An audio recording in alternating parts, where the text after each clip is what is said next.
Hi అండి. జీవితంలో అన్నిటికన్నా ముఖ్యమైనది ఏంటి అని ఎవరైనా అడిగితే నేనైతే ఆరోగ్యం ముఖ్యమని చెప్తానండి. ఎందుకంటే మనం ఆరోగ్యంగా ఉంటేనే కదా కష్టపడి వెల్త్ ఫేమ్ అయినా అన్నీ సంపాదించుకోవచ్చు.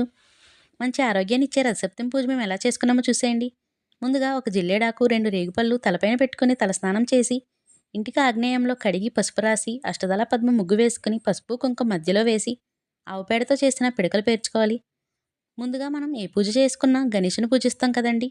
పసుపు గణపతికి పూజ చేసుకున్న తర్వాత 4 హారతికర్పూరం బిళ్ళలు పెట్టుకొని అగ్ని జ్వలించిన తర్వాత పసుపు రాసి బొట్టు పెట్టుకున్న ఇత్తడి గిన్నె పెట్టుకొని ఆవు పాలు వేసుకోవాలండి.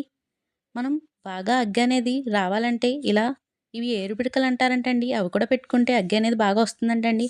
పాలనేది ఒకసారి కిందకి పొంగిన తర్వాత కడిగి పెట్టుకున్న బియ్యం వేసుకొని మనం దీంట్లో ఎటువంటి గరిటె కానీ స్పూన్ కానీ పెట్టుకోకూడదంటండి. ఇలా చెరుకు ముక్కతోనే తిప్పుకుంటూ ఉండాలంట.